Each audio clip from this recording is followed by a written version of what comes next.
Greetings and salutations, everybody. Welcome to the best damn movie-related show on the planet Earth, the John Campea Show, coming to you from right here on my YouTube channel. I am, of course, your host, John Campea, and it is an awesome honor and privilege, as it is every day, to have you, our international friends, gather around as we talk about our favorite things in the world, movies, movie news, all sorts of good stuff. And it is good to have you guys here today.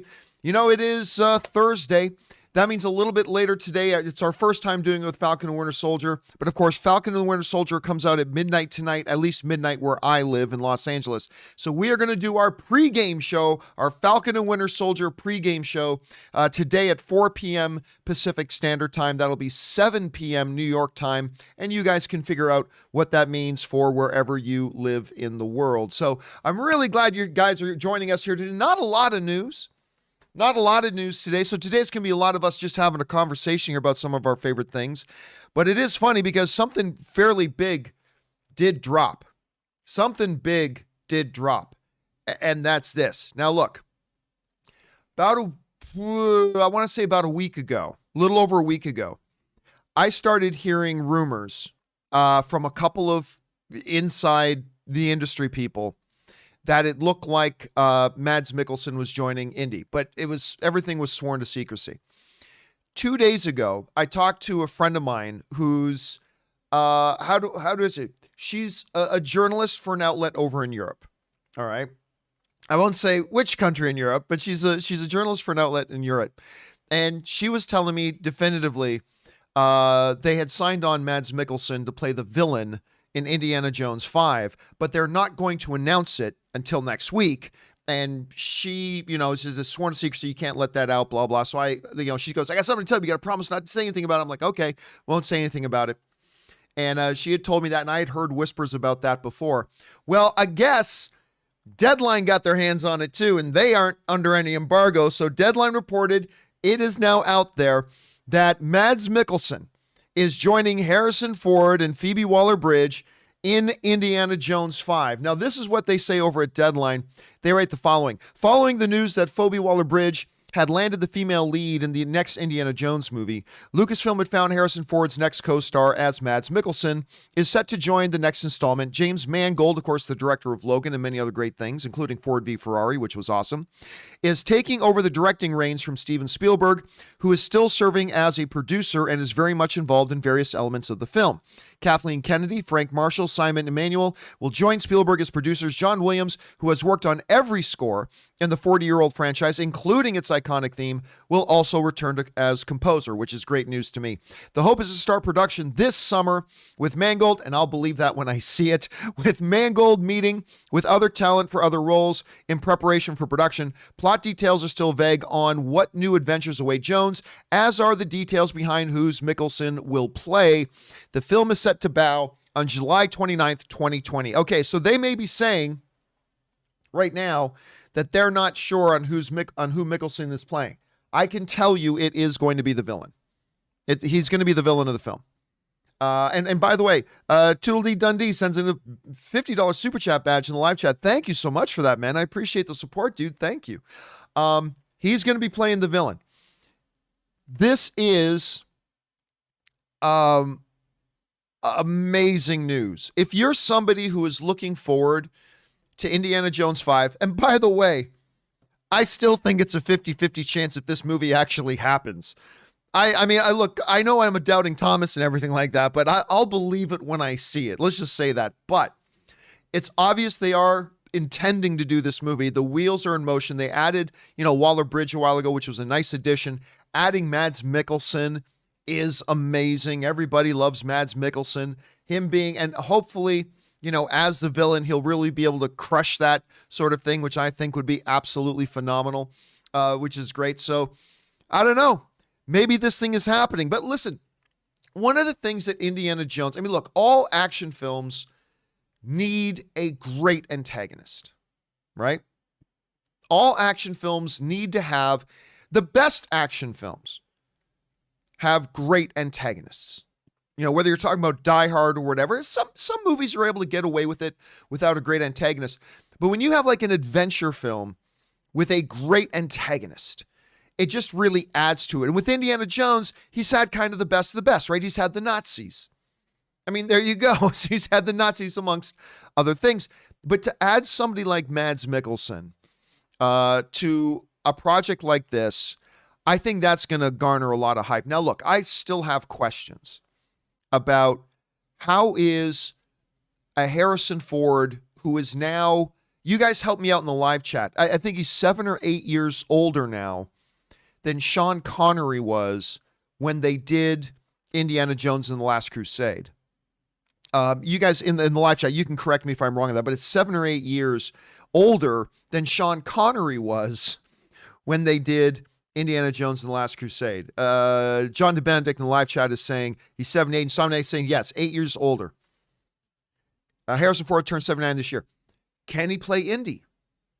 I mean, I know, listen, a lot of us had doubts when Expendables was coming out that Sylvester Stallone could still pull that stuff off, and he did. Yeah, that was a while ago, and, you know, Harrison Ford isn't Sylvester Stallone, but it all depends on how they use the character. Like, will he be getting involved in a bunch of fist fights with giant 6'5", 300-pound Nazis? Probably not. But they'll just need to use him in a different way, and it could be really enjoyable. It could be a lot of fun, because I still love Harrison Ford. Harrison Ford is still great. But again, the Brad Marks is writing in the live chat, Harrison Ford is going to be on that he's going to be on that horse steroids. He's going to be on the juice. You're going to see Harrison Ford come in and looking like Vince McMahon at 80, like with the big flex going on. Maybe, but whatever. And by the way, David Rowland sends in a super chat badge in the live chat. Thanks, David. Yeah, I mean, listen, again, am I interested in an Indiana Jones 5? Well, of course I'm interested. It's Indiana Jones.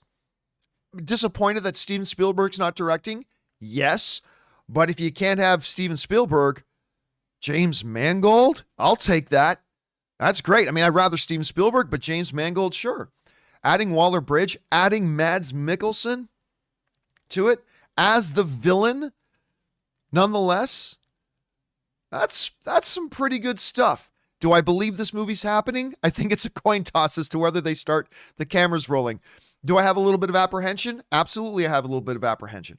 But overall, I think this thing is coming together pretty nicely for any kind of a film that you want to do like this. So I, for one, think this is a really good piece of news coming out for Indiana Jones if you are somebody looking forward to Indiana Jones 5. The question is for you guys. What do you think about this news? Do you like the addition of Mads Mikkelsen? Maybe you were hoping for somebody else. Maybe you're not a big Mads Mikkelsen fan. I think most of us are. Maybe you're just not interested in Indiana Jones 5. Maybe it's your most anticipated movie coming out. What do you guys think about this news? Jump down into the comment section below and let us know your thoughts.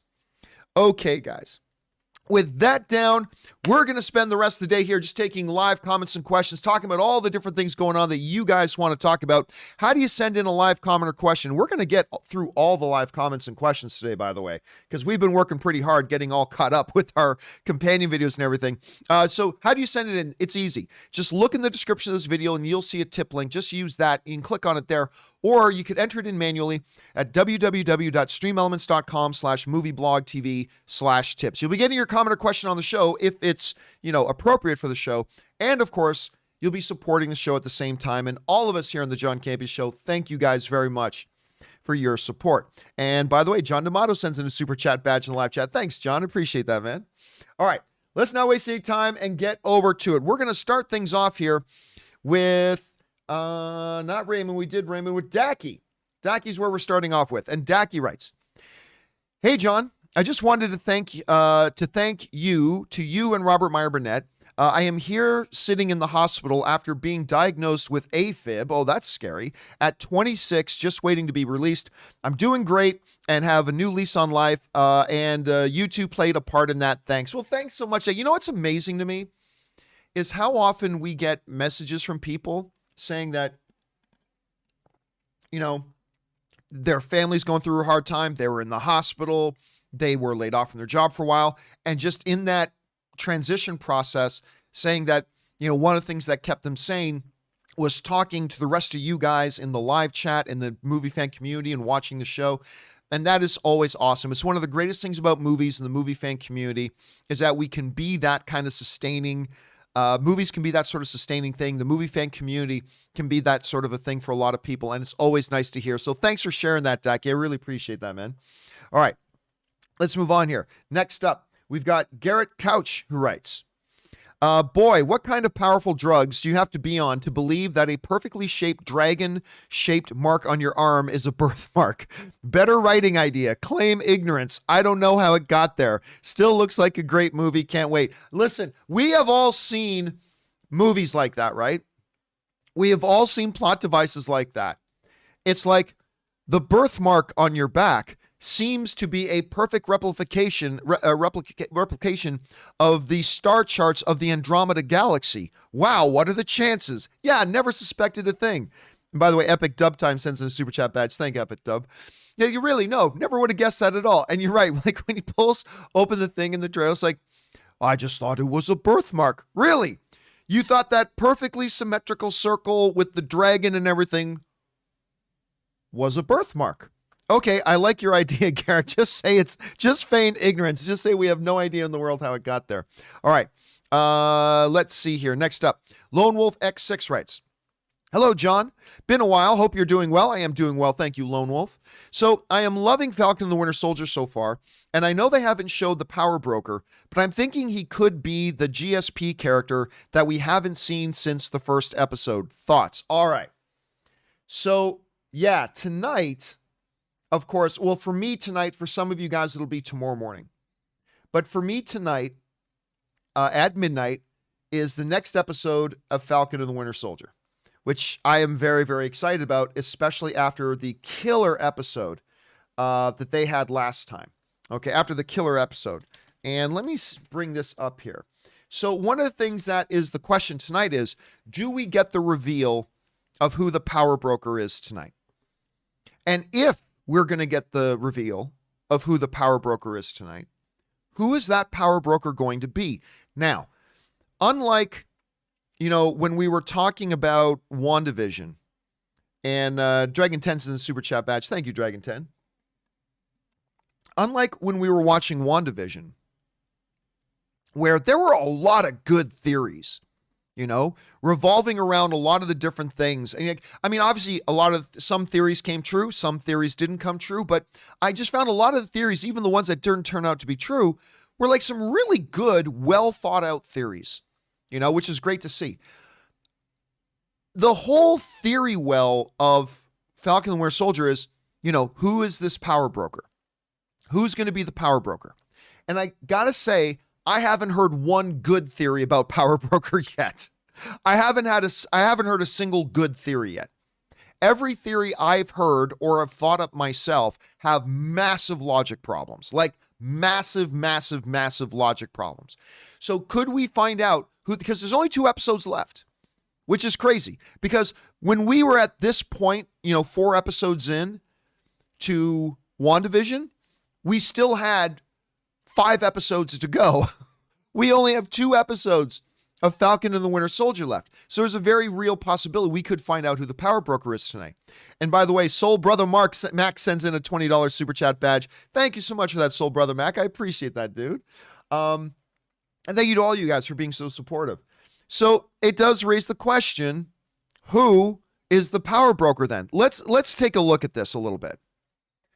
All right, when we're asking the question about who is the Power Broker, again, I think all of the theories are bad. I think they're all bad theories. Every single theory I've heard or that I have come up with myself have massive logic problems. But there are a couple that stand out as the least bad, right? As the least bad. Let's talk about one of them. This is no particular order.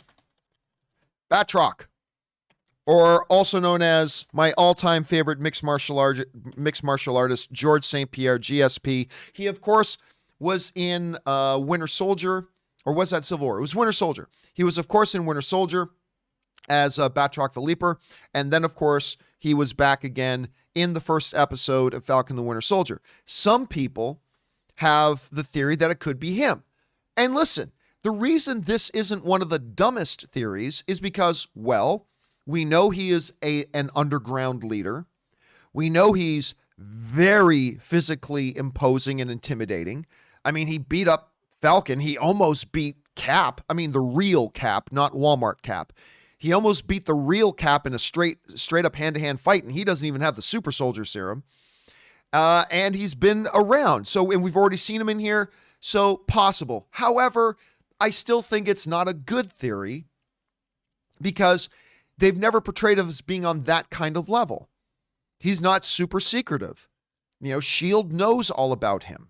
He's been in custody. They know he is. He operates on a global scale. He's not regionalized to something like Madripoor. Not to mention, while I love GSP, I love George St. Pierre, he's not the best actor in the world. So I don't know that you want him playing some big, major, significant role. But out of all the bad ideas, I think Batroc being the power broker is one of the least bad ideas. Still a bad idea, still a bad theory, but one of the least bad ones. All right, the other one, Thunderbolt Ross. That's another theory a lot of people have come up with, is that's going to be Thunderbolt Ross. And somebody just corrected me. I misspelled Batroc. It's with a C. Thunderbolt Ross is the power broker. Okay, let's talk about why that's not completely a dumb idea. He is a major player in the MCU. Any reveal of Thunderbolt Ross as being the power broker would be a stunning reveal. Like that, because, you know, if they reveal power broker to be nobody we've ever met before, that's not a big moment. You know, it might make the most sense, but it doesn't create a big moment. You got to admit that if they pull back the curtain and they reveal that Thunderbolt Ross is the power broker, that's a big moment. That's a whoa kind of moment, right? He steps out of the shadow with the big mustache, you know, hello, Sam, you know, that sort of thing. I mean, it would create a big moment. He's a major character in the MCU. It would be an interesting twist. The reason I still think it's a dumb theory is because when would he have had the time to have been the power broker in Madripoor? He is a high-profile government official. From being a general in the military to being the Secretary of State and the ambassador to the UN. I mean, all that kind of stuff. When was he going to do that? Not to mention, he has always been portrayed as a dick, yeah, but a good guy nonetheless. A dick. Maybe he's got the wrong ideas, but he's a good guy. You know, he wants to save the world. He may have the wrong ideas sometimes about how to do that. So I think making Thunderbolt Ross power broker would make no sense logistically. How could he have ever been in Madripoor to be, you know, the leader of a big underground there? And not to mention he's always been portrayed as a good guy, a dick, but a good guy nonetheless. So, but again, all those other things makes me feel like it's still a dumb theory, but not the dumbest theory. So there's Thunderbolt Ross. The other one, Sharon Carter. So Sharon Carter has been one that's come up a lot about, you know, who should be, who could be the power broker. That's come up a whole bunch, is Sharon Carter. And there's obvious reasons why, right? We come into this, how, first of all, she's in Madripoor. She's bitter. She's angry at the U.S. She's suddenly, just like that, she's got this massive underground art ring thing where she has parties with the biggest people in the underground. And she has access to like top secret satellites that can track individuals around the world. When she's not working with S.H.I.E.L.D. anymore, that we know of. And like Thunderbolt Ross, the reveal of her as the power broker would be an incredible moment. It would be like a what kind of moment. It would do that. So same thing as Thunderbolt Ross. Now, again, it's still a bad theory because, you know, Sharon apparently was gone. Like a lot of people were gone. How does she suddenly pull all this thing together? There's never been any sort of hint about her having, you know, having questionable ethics or morals. She's always been doing what is right. Even when she had to kind of break the rules with the government to support Captain America, she's always doing what is right and all that kind of stuff. So, yes, I could see why some people would feel Sharon Carter, and it's one of the least dumb ideas. It's one of the least dumb ideas of the power broker, but it's still a dumb idea. The fourth, this is one that's been gaining a lot of traction.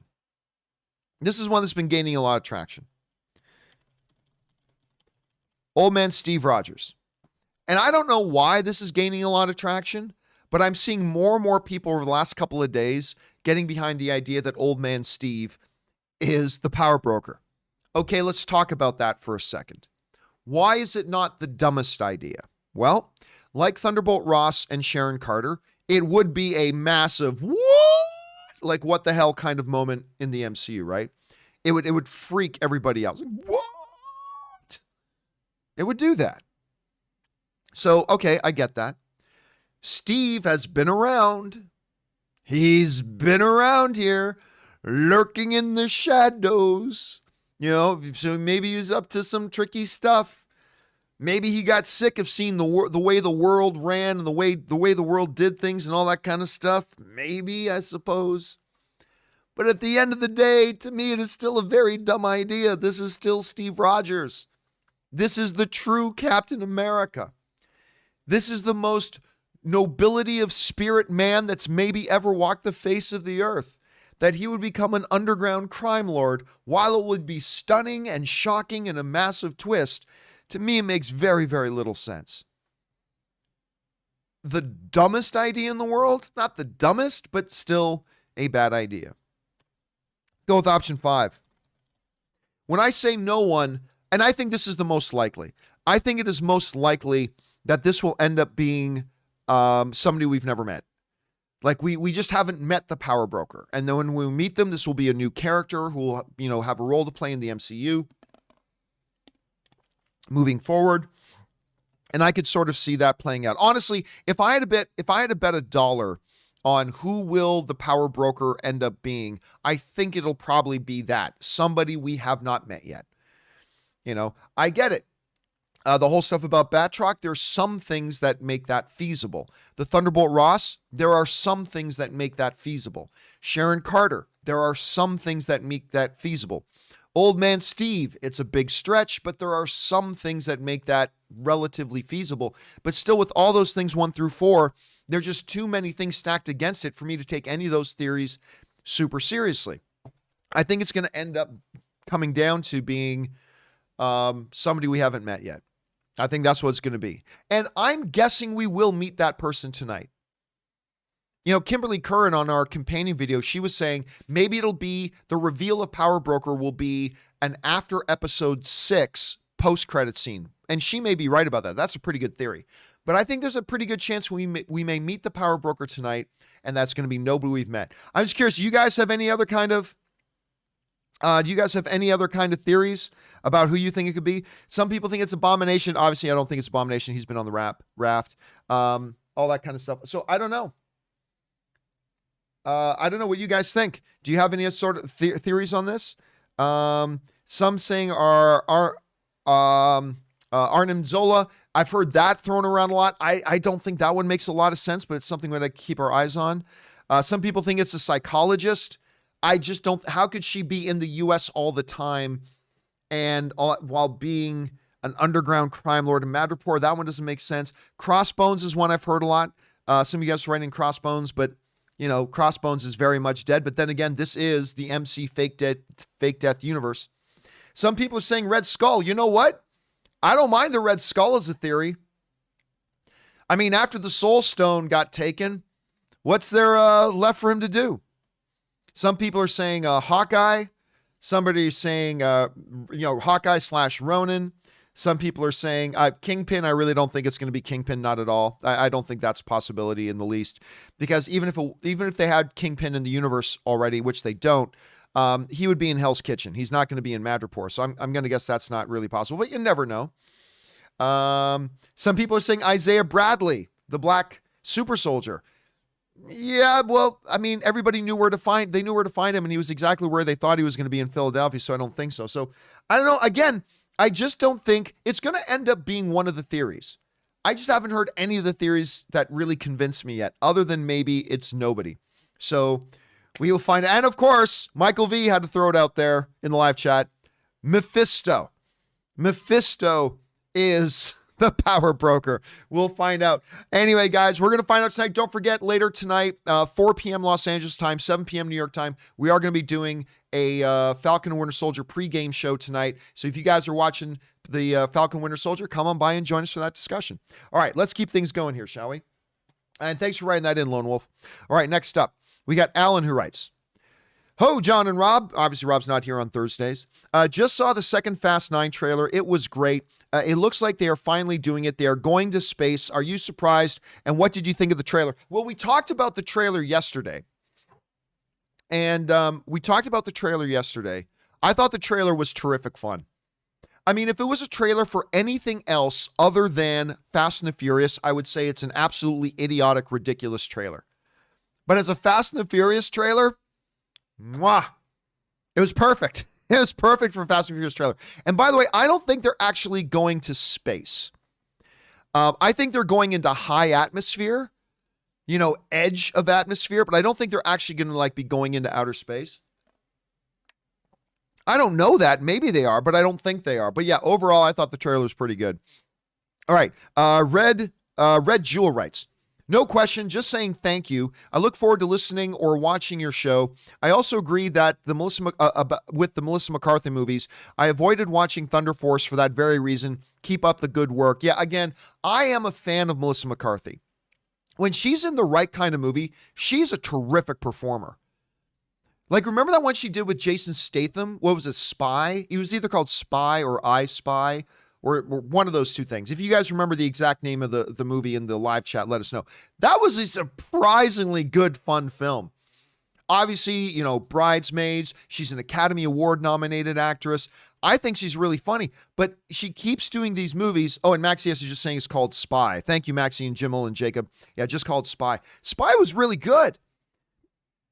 But whenever she's in these movies that is directed by her husband, Ben Falcone, who, again, I hear nothing but wonderful things, but I hear he's a wonderful human being. But there's a reason nobody else gives him directing jobs. The only movies he's allowed to direct are the ones that Melissa McCarthy stars in. And all of them have been terrible. Awful.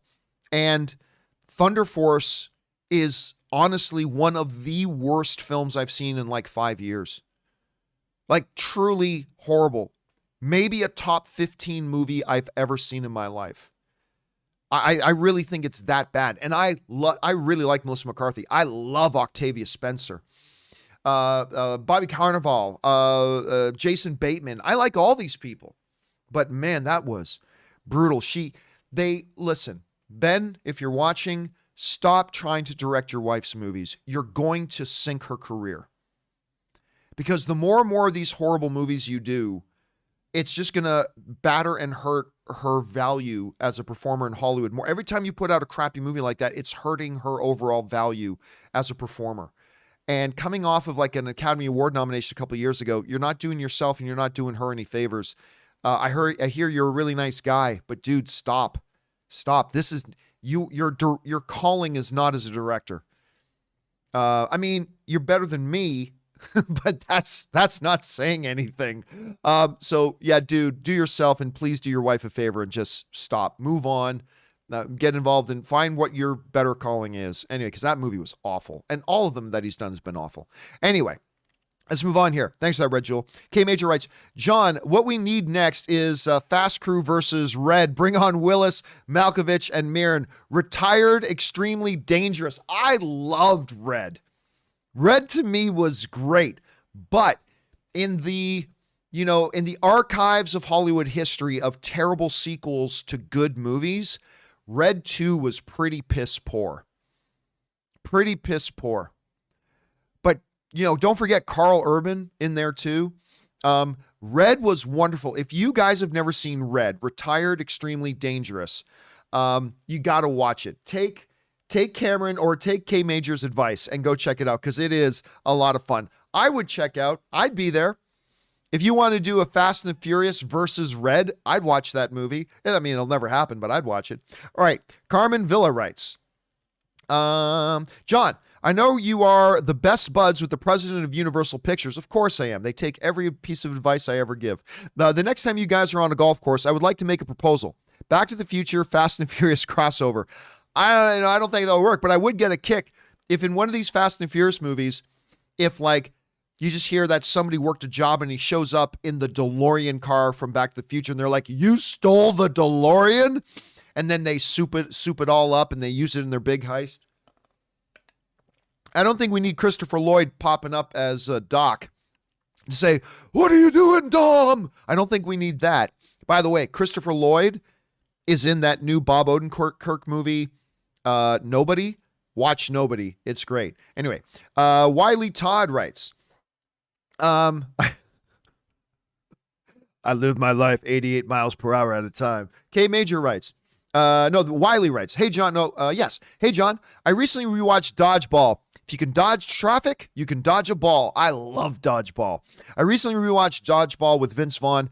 I went in thinking it was going to be completely dated and unwatchable. I was completely wrong. Do you think a sequel to this movie could happen? No. What do you think of the movie? I love the movie. I love Dodgeball. Ben Stiller, Vince Vaughn, Justin Long, Alan Tudyk. It's wonderful. I love this. If you can dodge a wrench, you can dodge a ball. Nobody makes me bleed my own blood. I freaking love that movie. It honestly might be, I haven't sat down and revised or revisited my like top 10 favorite comedies of all time list in a long time. So I don't know for sure, but I'm telling you, there's a possibility Dodgeball could be in my top 10 favorite comedies of all time. Again, I'd have to sit down and write it up. Maybe it falls just outside of it, but I love Dodgeball that much. It's incredible. It's really incredible. You work for me. I don't work for you. I work for the bank. Well, I'm a client of the bank. You work for the bank. Ipso facto, you work for me. Ben Stiller's so funny in that movie, and so is Vince Vaughn. All right, anyway, next up, K Major writes, do you think we'll hear a variation on the classic Mortal Kombat theme? We already have, actually. Were you a fan of that song? I won't lose sleep if it's not, just curious. Well, actually, didn't they already release like that main track from the soundtrack of the new Mortal Kombat? I think they've already released that online. And yes, it is a remix of the original, if I'm not mistaken. It's all right. It's all right. It's not as good as the original, but it's okay. But listen, that original Mortal Kombat soundtrack is one of my all-time favorite soundtracks. Du Hast, the main Mortal Kombat theme, Juke Joint Jezebel. That soundtrack is one of my all-time favorite soundtracks ever. Juke Joint Jezebel. I stumbled across Juke Joint Jezebel again the other day, and I even put it up on my Twitter.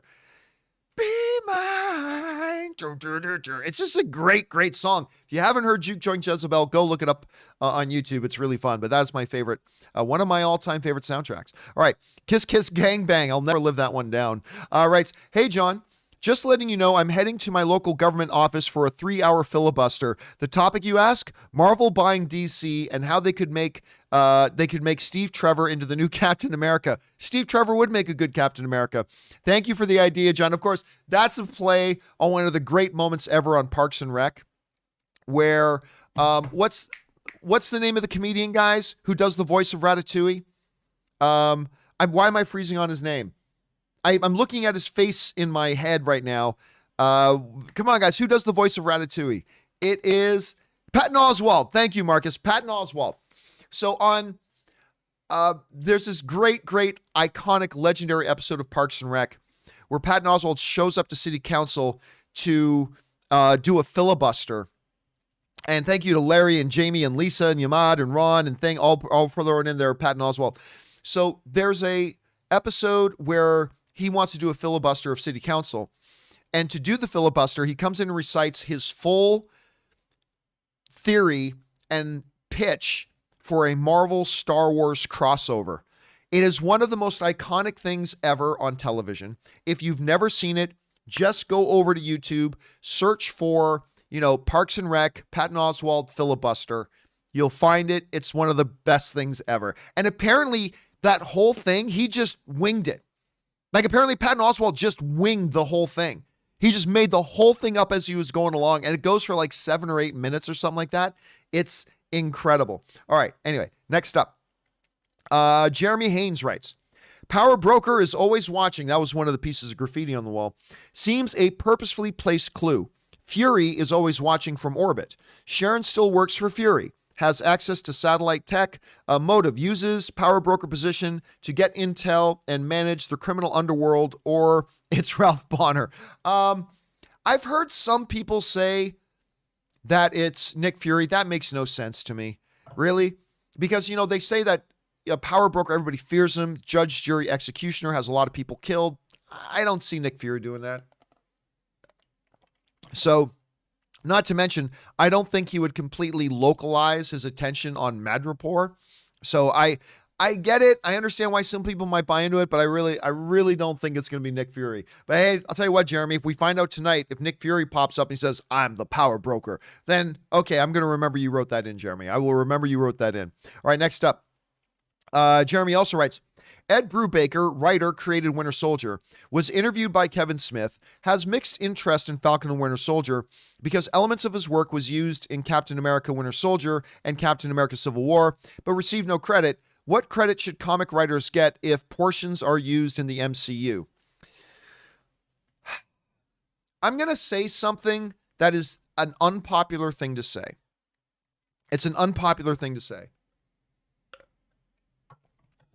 But none. None. Look, when you are employed by a company to write and create things, that company owns those things. That's one of the reasons why I decided a few years ago I'm never going to work for other people again. I'm only ever going to work for myself. Because I personally just got tired of the fact that whether it was with AMC, and don't get me wrong, I really enjoyed my time at AMC. I really enjoyed my time with Collider and Complex Media. I did. But, you know, at some point you realize I've spent years with blood, sweat, and tears and busting my ass and spending countless amount of hours away from home and away from my wife to work on this stuff and try to build this stuff. And it's a thankless job, by the way. Building this stuff, and none of this stuff belongs to me. It all belongs to the people who I'm working for. And that's the way it should be. They're paying for it and they're paying me. So everything that I'm doing belongs to them. And I understood that. But that's part of the reason why I decided I'm never going to work for other people again. So if you're employed as a carpenter, I use this example a lot, and you build a great chair, do you deserve credit when that chair appears on screen? Like if you got paid, I'll pay you $3,000 to build this chair. You build the chair, great. You got your compensation. You got paid. I mean, look, but maybe I'm oversimplifying it. Maybe I am. I haven't really given it a ton of thought, but I mean, that's, again, I empathize because I was in a situation like that and I decided I needed to get out of it, because when you work for somebody else and somebody else is paying the bills and they're paying your salary, whatever you create belongs to them and it's theirs. So what are you owed? You're owed a paycheck. And after that, you're really not owed much else. And I know that's not a popular thing to say, but it kind of is what it is. So I don't know. I empathize, but I really don't know that he was like screwed. He wasn't screwed over. He wasn't wronged. So, I mean, I don't know. But then again, I could be convinced otherwise. I mean, maybe that way of thinking isn't the right way of thinking, and I could have my mind changed, but that's just kind of what I think right now, since you're asking right now. All right. Next up, we go to an anonymous viewer who writes, I started drinking Zevia, but wondering where you buy it. I found it on Amazon. I originally started buying it in my local grocery store, which is Ralph's. Ralph's is the grocery store chain that's right close to me here. But then I just started ordering it on Amazon because it was easier. Because I order it like 2 cases at a time, right? So I don't just, like instead of going to the store and buying a 6-pack, I just order a couple of cases. And by the way, it's cheaper when I order it by the case. And they just deliver 2 cases of it to my house like every month. Just an easier way for me to do it, Anonymous. So I'm with you. I usually just get it on Amazon. Okay. Some dude writes, I live in, I'm not sure what MA is. I'm not American. Is that Massachusetts? I'm going to go with Massachusetts. By the way, I've never said Massachusetts right. Am I saying Massachusetts right? It's a stupid sounding word, man. It really is. Then again, so is Saskatchewan in Canada. Massachusetts, Saskatchewan. Okay, whatever. I live in MA. I'm going to assume that's Massachusetts. Maybe it's something else. If I don't watch new Disney Plus episodes as soon as it drops, I'll probably get spoiled the next day. This whole let's drop the new episode at 3 a.m. for everyone on the East Coast bullshit needs to stop. I either get 5 hours of sleep or it gets spoiled. Okay, you know what, dude? Listen, I am with you on that. I have talked about this and I completely agree with you. Look, when you drop new episodes of Mandalorian or WandaVision or Falcon and Winter Soldier or whatever else, you got to understand the position a lot of your fandom is in. Now, midnight is not the most unreasonable thing for those of us who live in the Los Angeles area. Midnight's not terrible. I can do midnight. Although I'd rather be in bed because I got to get up at like 5:30, but still, midnight's not terrible. But for a lot of people in North America, that's like 2 a.m. or 3 a.m. Now, you might think, okay, so what? Just watch it when you get around to it. But the thing is, with these types of shows that are filled with a lot of week-to-week big spoilers and reveals and twists, somebody like some dude in Massachusetts is like, if I don't watch it immediately, I'm going to have it spoiled for me 8 times over by the time I wait to watch it at 6 p.m. later that night after work. Just release the damn thing at a reasonable hour. Just release it at like 7 p.m. 7 p.m. Release it at 7 p.m. That still won't fix everything, but I think it would be a lot better for a lot of people. So, anyway, now I understand a lot of my international friends are saying, well, John, what about the internet? Look, all due respect, but I live here. Disney is here. The majority of their audience is here. I understand that would mean an equal to really awkward launch times for people in other countries. I'm not trying to be insensitive to that. But like all the rest of you, I'm a self-centered son of a bitch. I live here, and the majority of the people who watch it are here. So I don't know. I just really think they should make that change. I really, really do. Is that a little North American bias? Yep, I admit it. It's a little bit of North American bias, but it is what it is. So I agree with you, some dude. I 100% agree with you. They should change that time to a more reasonable hour, like 7 p.m., 6 p.m., whatever, and make that work. And by the way, Greg Scott Bailey sends in a super chat badge in the live chat. Thanks a lot for that, man. I appreciate that. And so, hey, listen, and I'm Italian, dude.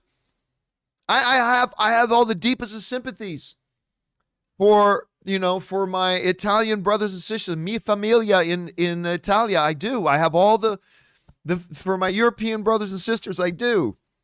But I live here, so I want them to make that change. Anyway. And yeah, so there's that. Okay, let's move on here. Okay, so that was some dude. Next up, we've got Jason G, who writes, hey, John, love the show. Thank you so much, Jason G. I've been a fan since 2013 when I was in high school. We may find out in episode 5-6 that I'm completely wrong, but maybe Power Broker is the real Mandarin. Madripoor is in Asia, and it could tie Shang-Chi into the greater MCU. Okay, so that is not the craziest theory in the world, but we did talk about this before, about Mandarin. The reason I don't think that's the case is Mandarin is the Mandarin, right? Because in that Marvel short, where they break Ben Kingsley from Iron Man 3, when they break Ben Kingsley out of prison and he's brought to the Mandarin, he is known in the underworld as the Mandarin. So I don't think he's known as the Mandarin and he's known as the Power Broker. I just don't think that equates. But again, you're right. We got Shang-Chi coming out. Maybe it's an introduction to the character. Not the craziest theory, but I don't think that's the way they're going to go with it. But we'll see. We'll find out. You may be right, Jason.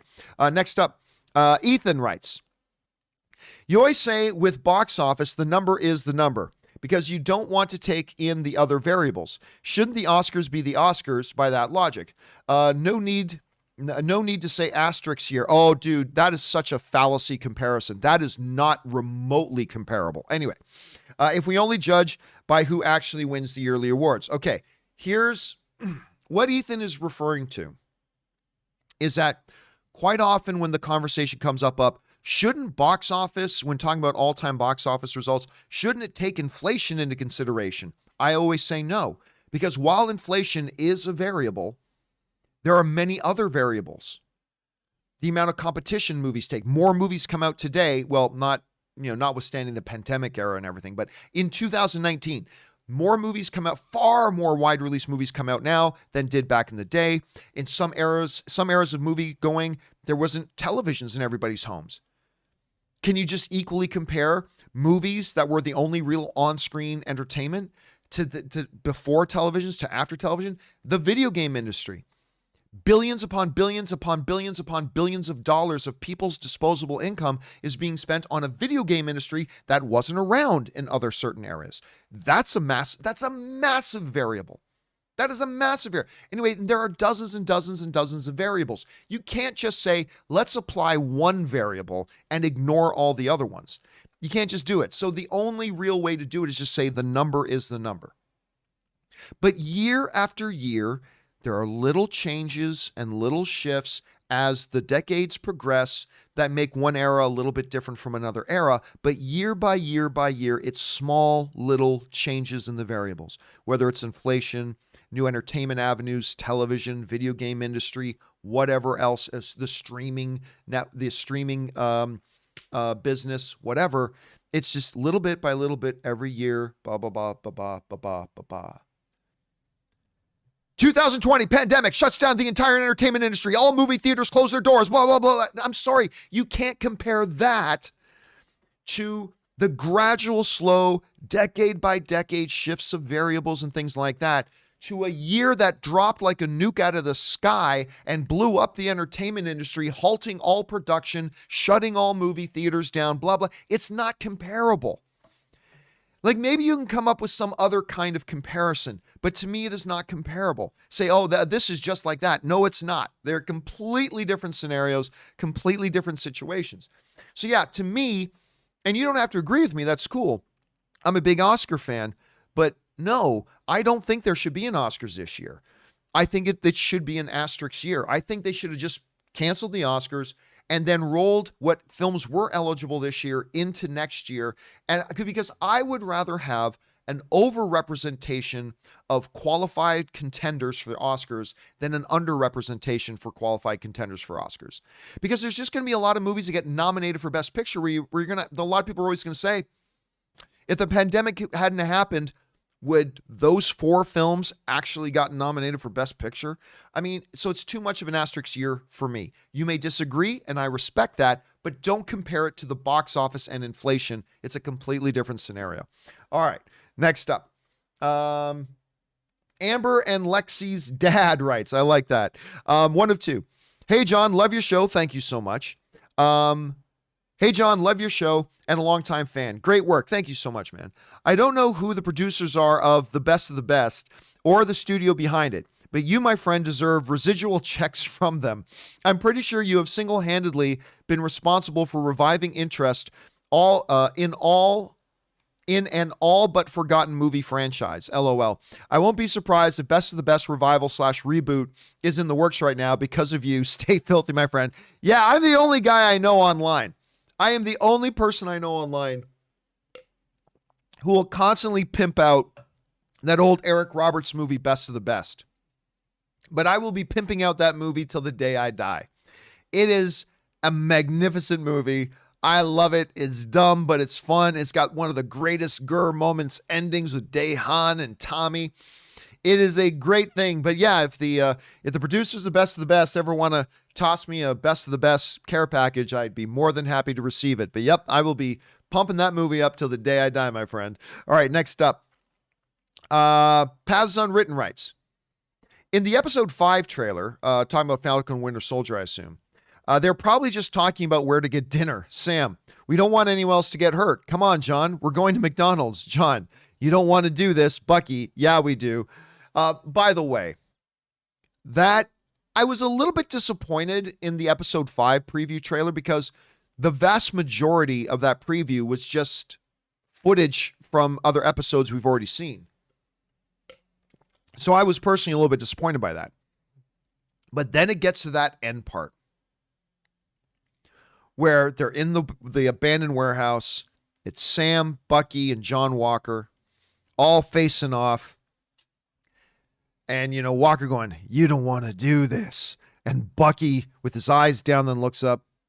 "Yeah, we really do." I'm like, ah! I'm like, God, when is this episode airing? I just loved it. It was so great. I can't wait for tonight, guys. I cannot wait for tonight. At least for me, it's tonight. All right, next up. Hilea writes, "John, wouldn't it be cool to have Disney Plus return Chris Evans as Captain America?" Oh, it totally would be. A series of him going back in time? No, I have no interest in this. A lot of people have brought this up before, but anyway, a series of him going back in time and having his journey, placing the Infinity Stones back in their place and having him do some side missions along the way. I have zero interest in that, to be honest with you. Well, you know, wait a minute. Let's not be facetious. It's not that I'd have zero interest. Obviously, Chris Evans as the true Captain America, Steve Rogers, of course I'd have some interest. But out of all the possibilities of what you could do with Chris Evans back as Captain America, doing a prequel series of, we know how everything turns out, let's go tell that story of how we already know everything turns out. I really don't have a lot of interest in that, to be honest with you. Like, I get it. He took all the stones back. We know that every single one of those missions ends in success. We know that he ends up with Peggy. We know that at some point Peggy dies and he's there at the funeral, even though we don't see him. And then we know he comes back to that very spot where he knew Sam and Bucky would be waiting for him. Like, we already know all the major points. So, again, is it the worst idea in the world? No. Would I avoid watching that show? It's Chris Evans as Captain America. Of course I would watch it. But you could literally come up, every other idea I think would be a better idea. So me personally, and I know some other people may feel differently, and that's cool. That's why we all like different things. But I would much rather them do anything else with Chris Evans as Captain America. Anything else. I just don't have a lot of juice for something that we already know. And by the way, it's like, you could say to me, well, John, what about Titanic? Because you know Titanic sinks. Yeah, but that's like the only thing about that movie I would know. You could do Captain going back in time and going through everything that we already know how it all turns out. We know that stone gets returned, then he's got to return this stone, and we know he does that. Then he's got to return the next stone, and we know he accomplishes that. Then blah, blah, blah. Well, will he get together with Peggy in the past? Well, we already know that he does, and that he lives his life with her. Like, we already know it all. I really don't need to see a series about that. I just rather, if you can get Chris back as Captain America, and you can convince Kevin Feige to make a new Captain America thing, do anything else. Anything else. But that's just me. I know other people would disagree with that, and that's all fine. Anyway, so you're not alone in that, Hilea. You're not alone in that. There are a lot of people who feel the same way you do and would like to see that series. So you are definitely not alone. I am just unfortunately not one of those people. That's all right. All right, next up. Tony Rodriguez writes, just a thought. Maybe we are looking at Feige not recasting T'Challa. Chadwick was a smart guy that filmed 2 movies after Black Panther. Very sick. Why wouldn't we think he got with Feige and filmed a final death scene for the future? No. Plans movies and outcomes ahead of time. You said it yourself. Feige had to know he was how sick he was. It's just a theory, and hence him saying he isn't recasting because the plan is already in the works of his death in the next movie or TV show. No. There are so many things that work against it. Now, look, let me be clear here. If we got into the next Black Panther or the Wakandan TV series or whatever's going to come first, and they had a scene with Chadwick Boseman as T'Challa dying, I mean, how powerful would that be? How powerful and meaningful would that be? The answer? Pretty damn powerful and meaningful. Pretty damn powerful and meaningful. It would. It would also be in the poorest of taste. It would be in the poorest of taste. And yeah, Chadwick knew he could still work when he was making those other, Ma Rainey and stuff like that. He knew he could still work.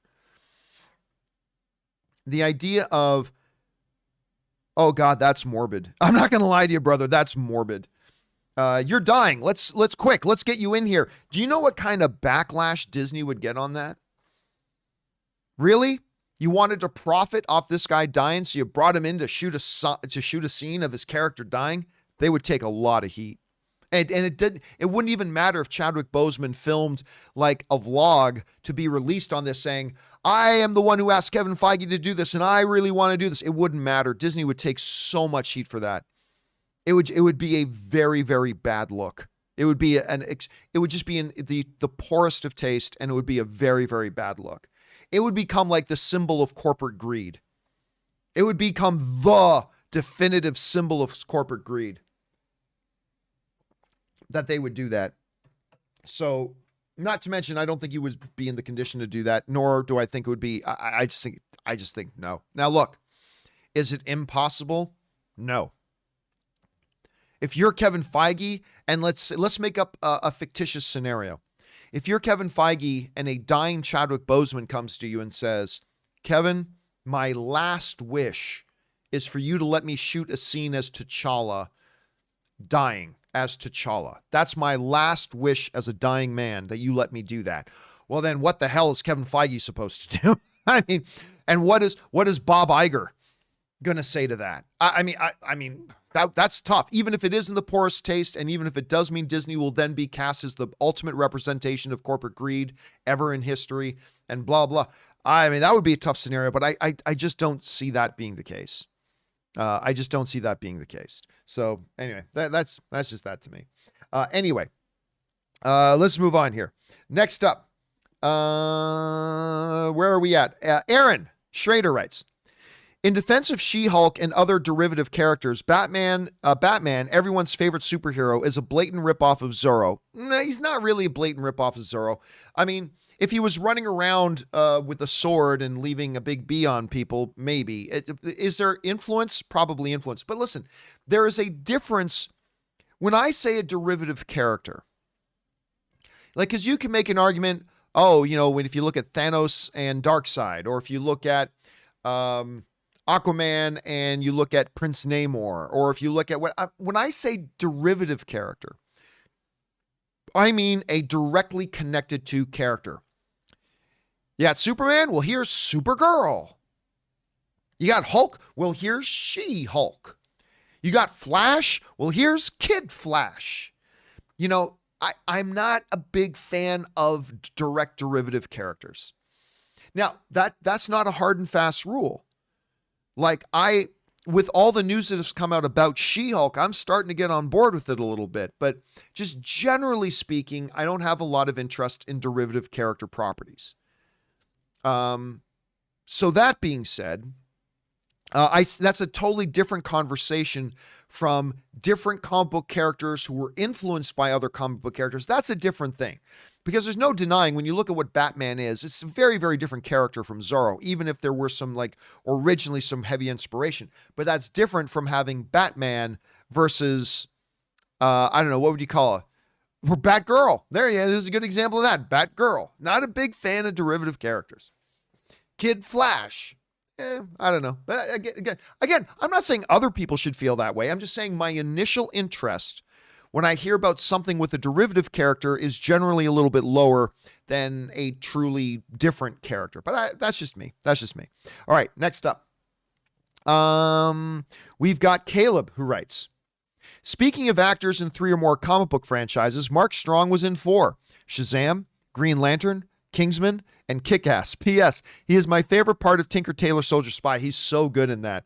At the moment at the very end, trying not to spoil, so damn powerful. No, he's great. And by the way, him as Moriarty, he wasn't Moriarty, but him as the villain, in the first, because obviously Moriarty came next, him as the villain in that Sherlock Holmes movie, I thought was great. I thought he was great in that. I love Mark Strong. I think he's fantastic. I mean, you can put him in stuff like that. Then you can put him in 1917, even though it's a small part, it makes a big impact. This dude is an awesome performer. I love watching this guy on screen. All right, next up, we've got Not Sam Wilson, who writes, 1 of 5. Okay, let's buckle in here. Hey, John, you probably won't get this until after episode 5. Well, actually, here we are before episode 5, and we're getting to it now. You probably won't get to this till after episode 5, but I have 3 thoughts on Falcon and the Winter Soldier episode 4. Please answer as you see fit. Number 1, it doesn't matter how great a soldier you are and what you have accomplished. When you start operating on Avengers level, you're in a different depth. True. Lamar and John were thrown into a situation where they never really had a chance. And Lamar's death really highlights that even the non-powered Avengers like Sam, Clint, and Tasha are still special. Number 2, whatever they do with the Wakandan series will be great. Hopefully. But Io leading a team of Dora Milaje around the world, repossessing vibranium and super criminals in a good old-fashioned villain of the week style series where they investigate, locate, and beat down different bad guys would be awesome. I am all about that idea, Sam. I am all about that idea. That is a terrific idea. I'm totally on board with that. Number 3, I cannot get over how good the dialogue has been in these MCU shows, and episode 4 was the cream of the crop. The action was movie quality, but the dialogue between characters was so good. I almost hated when they had to end for the next set piece. They have really painted the picture of a group of people with real disparate convictions. I could watch Sam moderate a 2-hour debate between Zemo and Carly and be happy. It has been so good. Okay, so let's just go quickly to, suddenly being thrust into Avengers level stuff for something they were clearly unprepared for. That's a big thing. And I think if anything else, that one moment in episode 4 when he's like, there weren't even super soldiers, it was a real moment of realization for them. So I think that's too. As far as the Dora Milaje show, like mission of the week kind of thing, going around the world, repossessing vibranium and taking down different people, all about that. I love that idea. That's terrific. As far as the dialogue goes, you're absolutely right. The dialogue's been great. Both in WandaVision and in Falcon and the Winter Soldier. The best parts, this is something that the best parts of these MCU shows has not been anything visual, although the visuals and the actions have been great. But it's always been about lines of dialogue in the right moments. Let's go back to WandaVision. What is grief if not love persevering? That's one of the greatest, not just in comic book movies, that is one of the greatest lines in television history. What is love if not grief? What is grief if not love persevering? That, I think about that line still. I still go back and think about that line. That line is so freaking deep. Or as we come into Falcon and Winter Soldier, you got to understand all the layers underneath this line. When Bucky says to Sam, well, maybe he was wrong about you. And if he was wrong about you, that means he was wrong about me. You got to understand the depth and the meaning of that line. Bucky Barnes is a guy who doesn't really have a sense of self-worth right now. He doesn't think himself worthy. He is plagued by guilt. And the only thing that keeps him going is that Steve Rogers believed in me. And that's the only thing I think that gets him out of bed in the morning. Steve fought for me because Steve believed in me, so that I have worth. But he doubts it.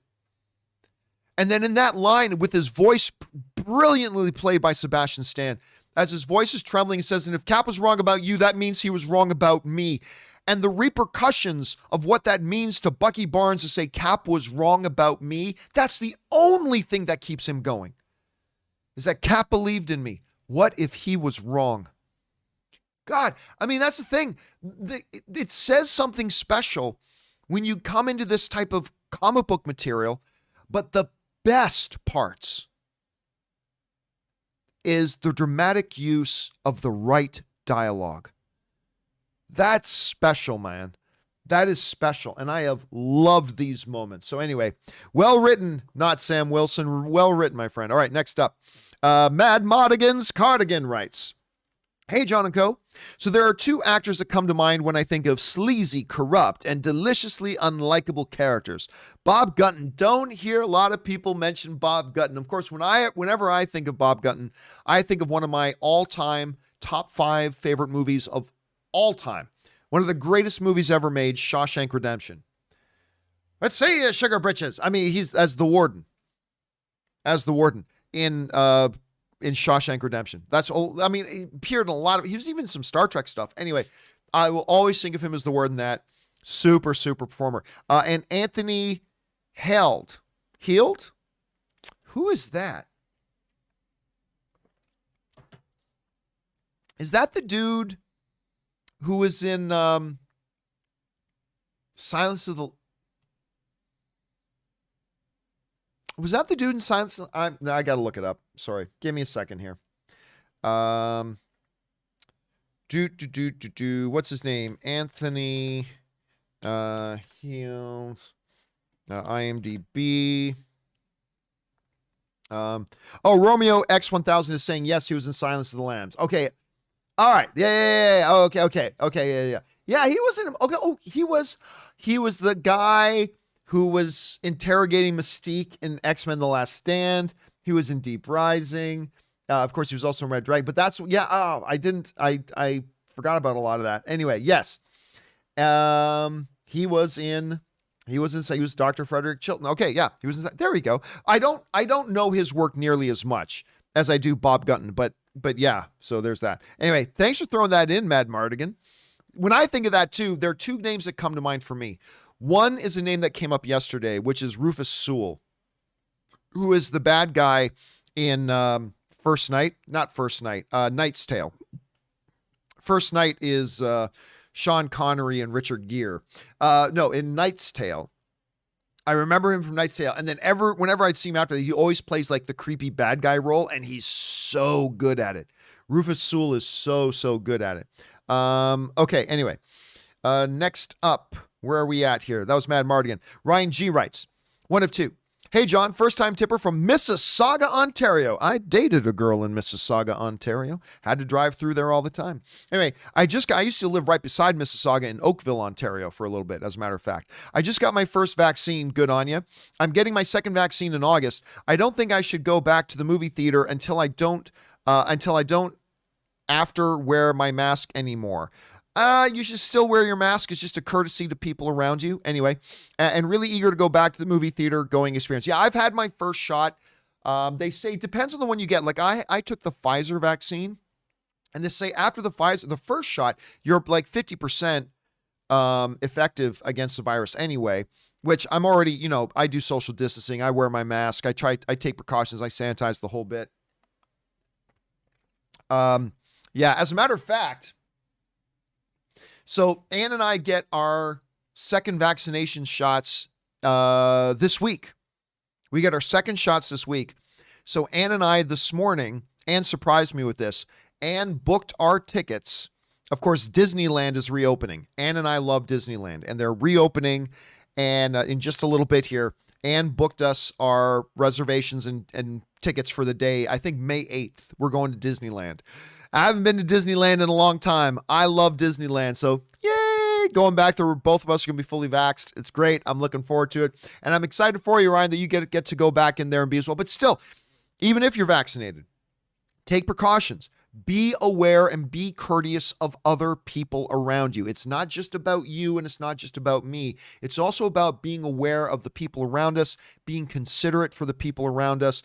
Stay smart, stay safe, take care of yourselves, but take care of the people around you, right? So still do the smart things, still do the right things.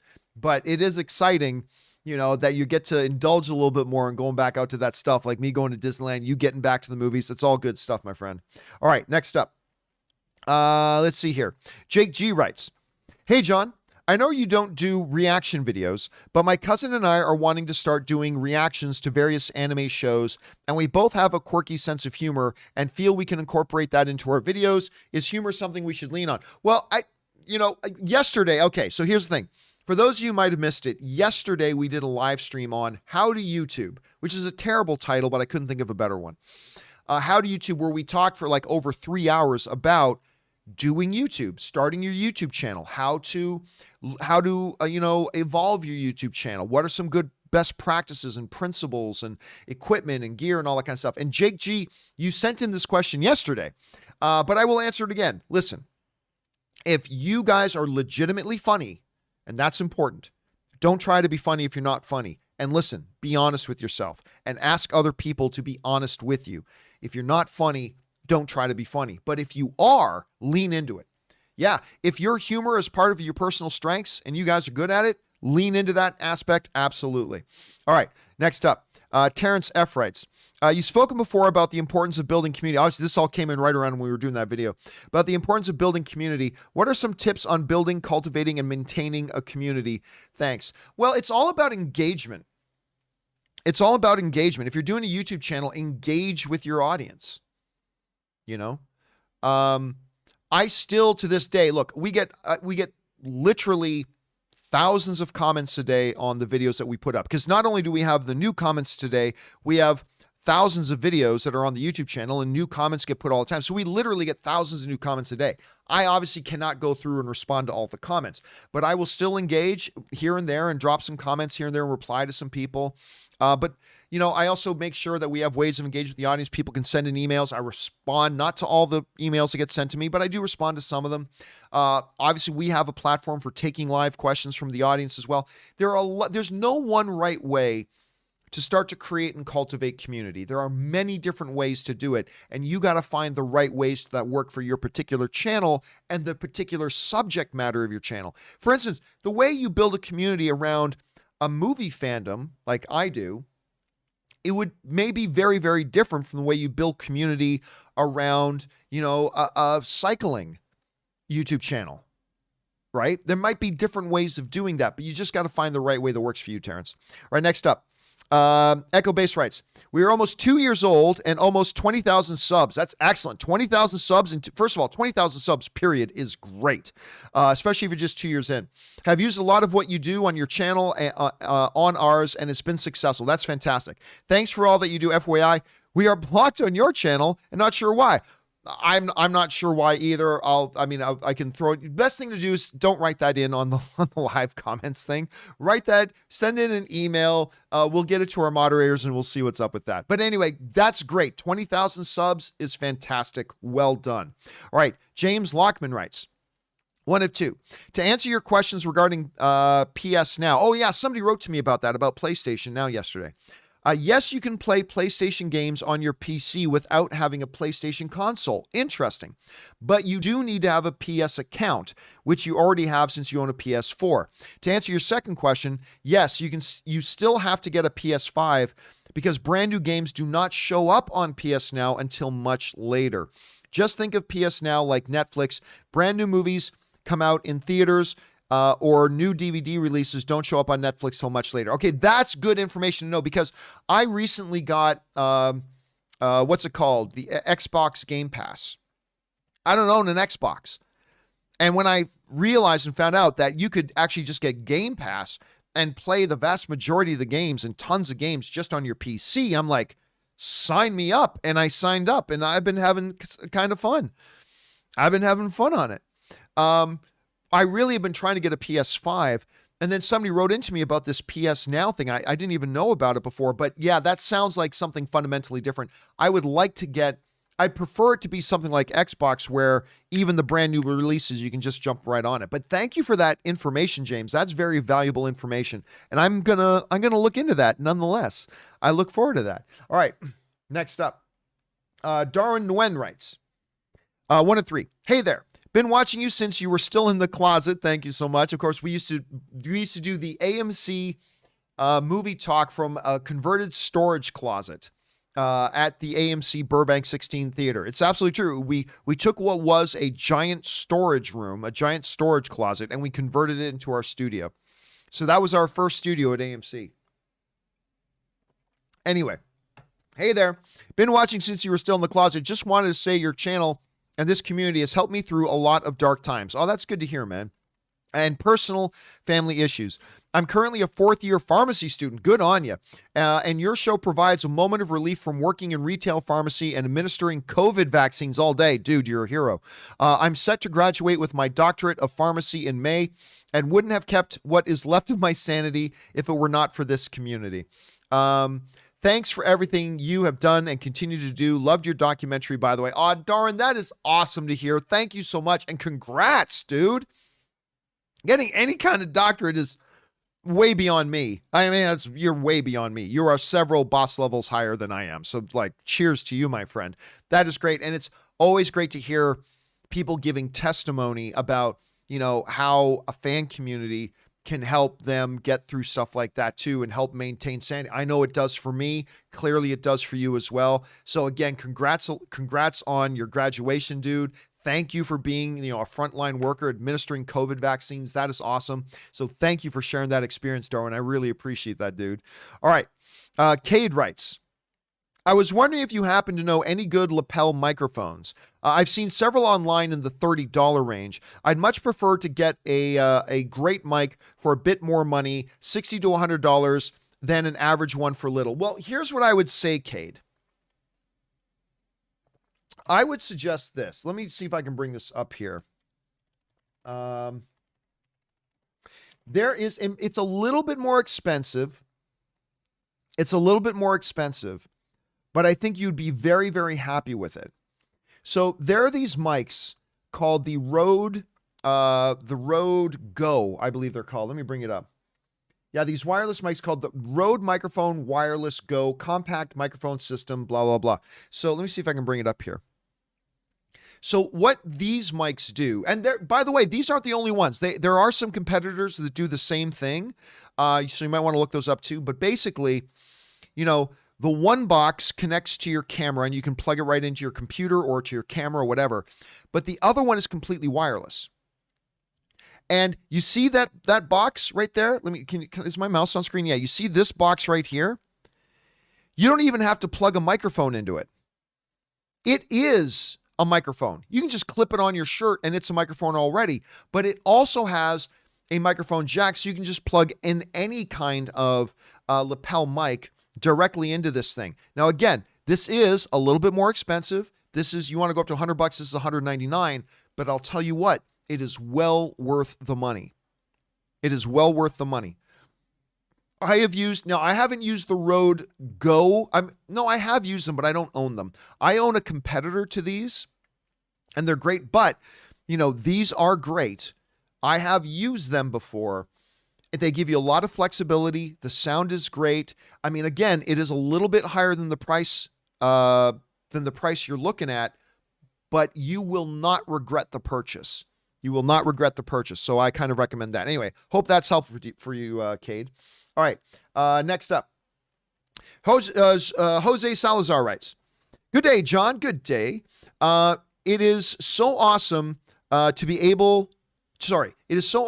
getting all this MCU content, but come 2022, not only are we getting MCU, but even more Star Wars as well. Tell me how we can handle this. I have a feeling Disney Plus will overtake Netflix in the end." No, I agree. I think in the end, Netflix will get overtaken by Disney Plus. But Disney Plus is going to have to figure out how to do more than just MCU and Star Wars. Netflix is cranking out so much original content. Now, most of their movies completely suck ass, but most of their series are great. Not all of them, but most of their series are great. HBO Max puts out great content. I still think HBO is the gold standard. I think they are the gold standard. Disney is going to make up a lot of ground on Netflix with MCU and Star Wars, but they are also going to have to evolve and start creating good original content. Because one of the criticisms of that big Disney shareholders call where they made all the announcements of all the Star Wars shows coming and all the Marvel shows coming, one of the drawback was everything's on already existing IP. Mighty Ducks, more MCU, more Star Wars. Like everything was not original IP. Now, granted, FX, which is owned by Disney, they're going to be doing sorry, I froze on that for a second. Oh, so they're going to be doing a number of things, including like a Alien series, right? They're going to be doing an Aliens thing. They're going to be doing Shogun, which is the thing that I'm most excited about. But they're going to have to start developing more than just MCU and Star Wars. right? They're going to have to become more like HBO and more like Netflix. In that way, they're creating original content. So, but yeah, I do think in the end, they're probably going to pass them. Now, like somebody, Marcus just brought up in the live chat, a good point. There's also Pixar, but Pixar's putting out 1 or 2 pieces of content a year. That's not going to cut it. They're going to need more than just that. That's a good thing, but they're going to need more than that. So it's going to be interesting to see how Disney Plus evolves. All right, next up, we got Omar Darwish, who writes, hey, John, big fan for over a decade. Thank you so much, Omar. I started a weekly movie news show to fill the void left in my heart by Movie Talk. Almost at 100 subscribers. That's great, man. Any marketing tips for research for reaching more people? I know consistency and good content are key. Just curious, any advice? I will tell you honestly, I've never done one bit of marketing in my life. I've never done any marketing. I've never bought anything. And by the way, 100 subs is not the time to be asking and thinking about marketing. All right. If you're still at 100 subs, which, hey, that's a milestone. 100 subs is a milestone. And I'm not trying to downplay that. That's great. But what that tells me is your content is not yet at the point that you should be marketing it. Focus more on your content, right? One of the things I said in my stream last night, and it's worth repeating here, you never get a second chance to make a first impression. If your content is not where it should be at yet, why would you want to get people to come and check it out? Because if they come and check it out and your content doesn't cut it, they're never going to come back. So I would say don't even worry about marketing anything till you're at least 10 times bigger. Get to 1,000 subs. You know, once you're at 1,000 subs, once your content is good enough that you've been able to organically attract like 1,000 subs, then maybe start thinking about that. Me personally, I never have. I've never done one thing of marketing in my life. So I just let my channels grow naturally. I did that with the movie blog. We did that with AMC. We never advertised at AMC. We did that with Collider. I do that with the John Campea Show. But yeah, I would say you're getting way ahead of yourself. You're getting way, way ahead of yourself. So don't even think about marketing now. Keep all of your attention and your focus on the question, why would people watch my videos? Keep all of your attention on that question, not how do I market my videos. Worry about making your content better for at least until you get to 1,000 subscribers, minimum. So that's my advice to you, my brother. Good luck with that, Omar. And again, don't discount how hitting 100 subs is a milestone, dude. All right. Ryan Lohner writes, some people on the show were talking about movie romances recently. Yeah, I remember that. And I'll throw one in that's very underrated. The romance is Jeff Goldblum and Gina Davis in The Fly. The movie could have easily just been a gross-out special effects showcase, which would have been plenty awesome on its own. But their relationship is the reason you truly get invested in the movie, all the way to that devastating, tragic end when little fly hand puts the gun on his own head. You're right. See, that's the thing. That Fly example, I'm glad you brought that up, Ryan. The Fly example is a great example about how narrative trumps action, right? Like, yeah, just the Fly, him turning into the Brundlefly and doing all this crazy, wacky stuff. That's cool. But if it's not anchored in the narrative, if it's not anchored in the characters, if it's not anchored in that relationship, then it's just, you know, ooh, cool fly dude running around doing things. But because it's anchored in narrative, it makes it way more impactful and way more meaningful. So I think that's an excellent example to bring up, Ryan. Well done. All right, next up. An anonymous viewer writes, hey, John, Disney also owns Marvel Comics. Yes, they do. Why do they keep introducing new characters, example, Miles Morales, that could potentially be multi-billion-dollar gifts to Sony? Do you think comic book sales outweighs everything else, or is that part of the... No, comic book sales are nothing.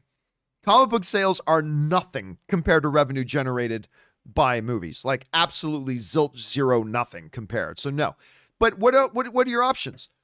Well, we're not going to do fresh original things with our comic book titles because we don't have the movie rights to those titles. That's hamstringing your comic books. And by the way, you make these characters, and yeah, maybe some of these characters the movie rights to those characters might then belong to somebody else for a period of time. But in the long run, at some point, you're going to get them back. So why not invest in those now? Look, the answer is you don't like, oh no, if we make something, well, let's just not do anything fresh or original with that title then. That's not how you run a business. That's not how you run a business. And listen, 99 times out of 100, new characters you introduce would never have real movie possibilities anyway. So yeah, I think you still proceed with business. You run your comic book business as a comic book business. If that means introducing new characters whose native rights may go to somebody else as far as movie making goes temporarily, well, yeah, that's the part of doing business. That's just part of it. I wouldn't worry about it though. They just need to run their business as their business. That's my take on it at any rate. Maybe I'm wrong, but that's my take on it, Anonymous. All right, next up. Kung Fu Hot Dog writes, hi, John. Thank you for your advice on how to YouTube. Great live stream. Thank you so much, man. I appreciate that.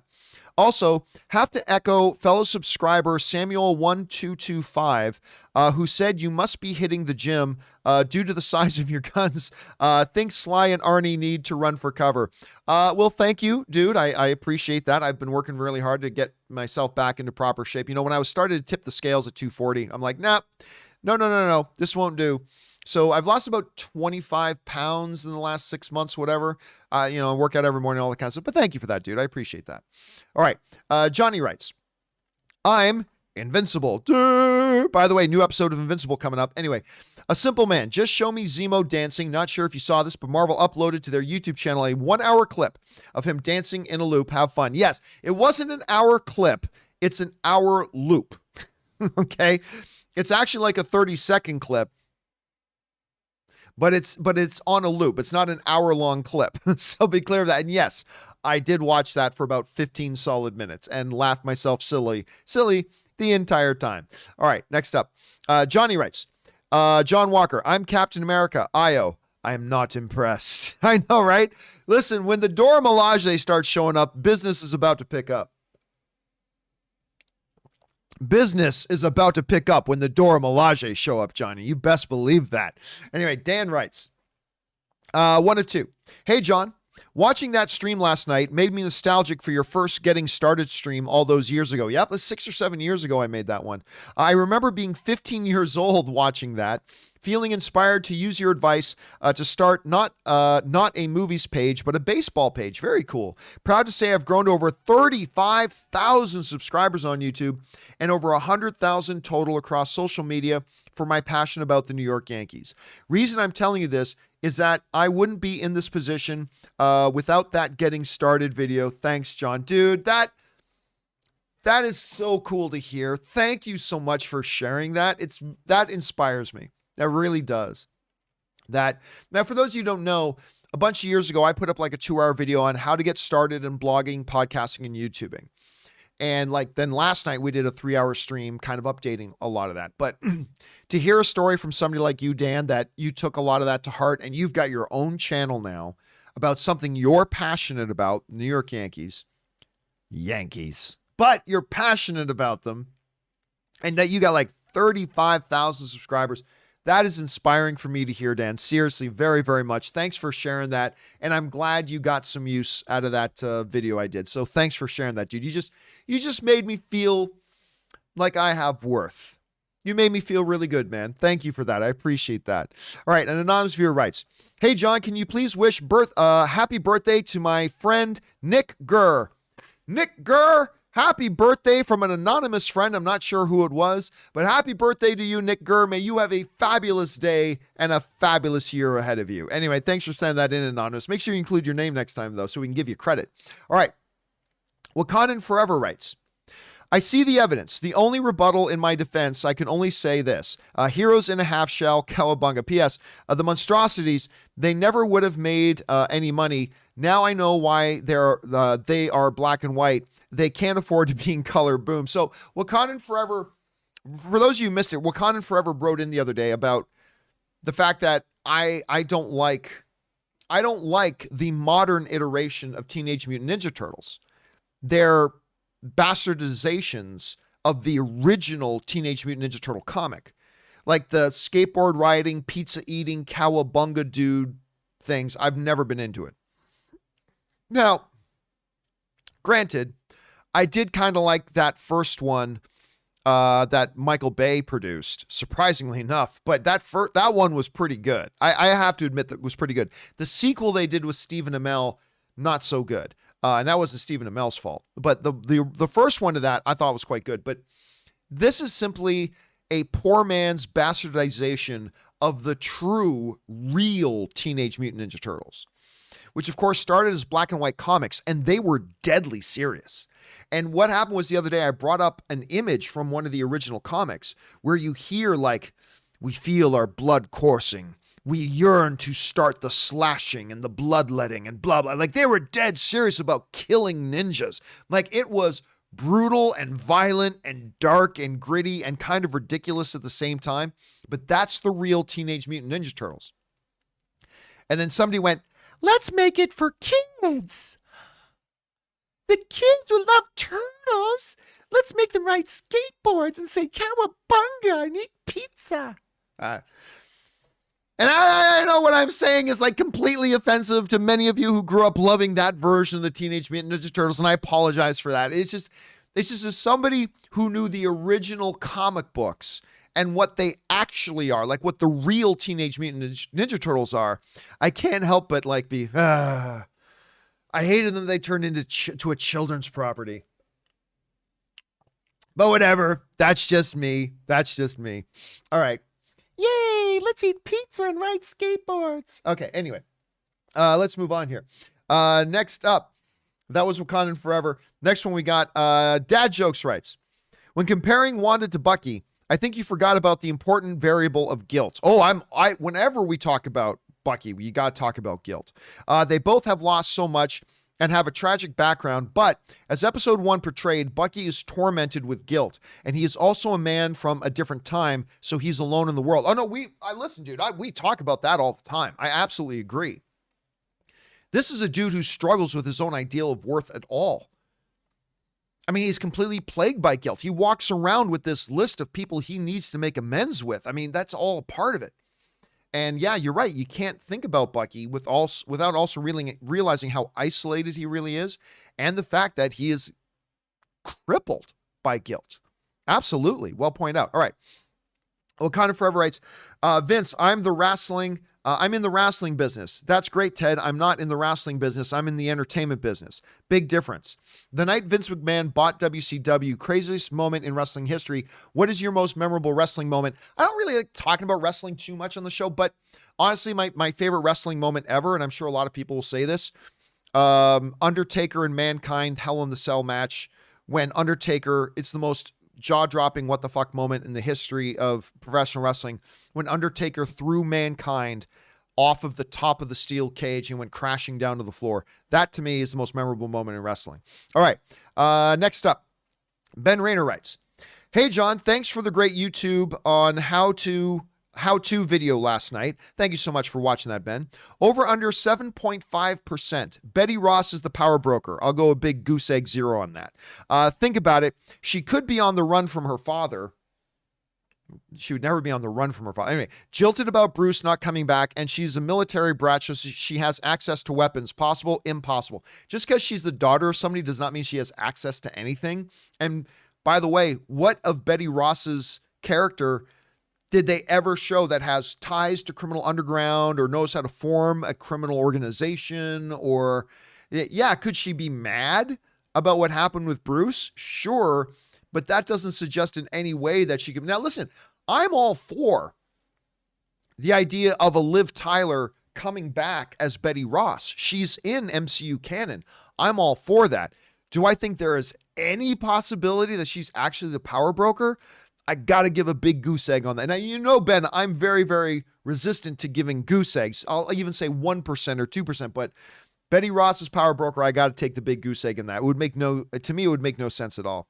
Let's see here. BB Kingpin, I like that name, writes, I agree that Daniel Day-Lewis is the greatest actor of all time. Closet to him, do you mean closest? Anyway, who's closest to him, Tom Hanks or Denzel Washington? I don't think either. They're both magnificent, but I wouldn't say either. Him or Tom Hanks or Denzel Washington. I go with Denzel, who who out to, I go with Denzel also out to on the top of your head. What is each greatest performance of the two? Oh, I mean, I don't know. I'd have to think about that. I like Tom Hanks and Denzel's stuff. I mean, I don't even think Denzel is even his Oscar winning one. I don't think that's even his best performance. Tom Hanks, I don't know. You might have to say Philadelphia, which is the first film that Tom Hanks won Best Actor for. Tom Hanks is one of the rarest of the rare things in the Oscars. Tom Hanks won Best Lead Actor at the Oscars back-to-back, 2 years in a row. He won it for Philadelphia, and then the very next year he won it for Forrest Gump. But I think maybe it's not my favorite movie of his, but his performance in Philadelphia is like, whoa, so good. Denzel, I don't know. I'd have to think about the Denzel one a little bit. I'd have to think about that one a bit. There's just so many that are so good, but I'd have to think on that one. Anyway, thanks for that, BB Kingpin. Next up, Ryan Lohner writes, I'll make maybe one last weird guess about the Power Broker. Samuel Stearns as the leader. Hey, if the Abomination's coming back in She-Hulk. Well, I said that myself the other day. I said, look, the reason why it's not the most ridiculous thing to think the leader could maybe be the Power Broker is the fact that, look, they are bringing back Abomination from that same movie that Leader was in, right? They're bringing him back. Abomination is going to be in She-Hulk. So if they're bringing that character back, they could be bringing this one back. When you understand the character of the Leader, could that be adapted in such a way to say that he's like in Madripoor and is the Power Broker? It isn't the craziest theory. Now, I still say I wouldn't put money on that. But you know what? That's a name that maybe deserves to be on that. I don't think it's a good theory, but it's not the craziest theory list for Power Broker. So maybe we'll see. We might even find out tonight, my friend. We might even find out tonight. All right. Caleb writes, did you see the trailer for Riders of Justice? No, I have not. It's in Danish, starring Mads Mikkelsen, about a soldier whose wife dies in a train crash. So he teams up with the others who lost family to hunt down a psycho biker gang who did it. It looks fun, and Mad's always good. Okay, you sold me. You sold me. I'm done. That's it. Hold a second. What is it called? Riders of Justice? I'm not going to watch it right now. I'm not going to watch it at this minute. There it is up on there's the trailer. Look at Mads Mikkelsen there. Okay, first of all, biker gang who blows up a train, loved ones and family members out for vengeance. I'm sold. Yeah, I'm a simple man. I'm a simple man. Grieving family members out for justice. You put that tag on any movie I'm in. Especially as a Sons of Anarchy fan, if they're going after a bunch of bikers. Yes, I say yes to this. Yes to this many times. Sign me up. I haven't watched it, but I'm going to leave that trailer up on my page so I can watch it afterwards. But no, I'd never even heard of this movie. And now the trailer's out. It's in Danish. Okay, whatever. I will watch this a little bit later. Thanks for sharing that, Caleb. All right, next up. Vishan with Mindstone writes, while I agree with you that Dune shouldn't go to HBO Max, I think it has a terrible release date. Right now, it's opening a week after Venom 2 and a week before No Time to Die. Do you think Warner Brothers will delay it, or do you think they'll release it in October? Listen, their original release date was a December. I honestly feel like the best date for that is a December. It'll do fine where it is. It will do fine. I think ultimately they'll move it. Here's what I think. Again, I have no insider information on this. This is just me speculating, pulling this out of my ass. I think Warner Brothers will not release Dune on HBO Max. I think they will release it theatrically exclusive, which will make Legendary Pictures very happy. And then I think as a result of that, they will move the release date and put it into December. Now, December's filling up too, but I just feel like that is a great release month for a movie like Dune. So again, I'm not saying that's what will happen. I'm just speculating. That's going to be my guess right now, Vishan, on how it's going to go. I think it'll bypass HBO Max until later, and then they'll move it back into December. So we'll see. I'm probably dead wrong about that. Again, I'm just speculating, but we'll see. We'll see. All right. Where are we at here? Where are we? Colin George writes, I 100% believe we are going to see Isaiah Bradley show up before the end of Falcon Winter Soldier. I don't 100% believe that, but I'm on that train. They made the point in the mid-season trailer to show him, and it looks like the shot of Sam speaking on the stairs may be to Isaiah as well. Just my theory, though. I mean, listen, at very first, at the very beginning, when Isaiah was in it, I thought that's the last we're probably going to see of him in this series. That's probably the last we're going to see in this series. But then I thought about it more, right? I thought about it more because when you started to recognize the themes that were emerging, right?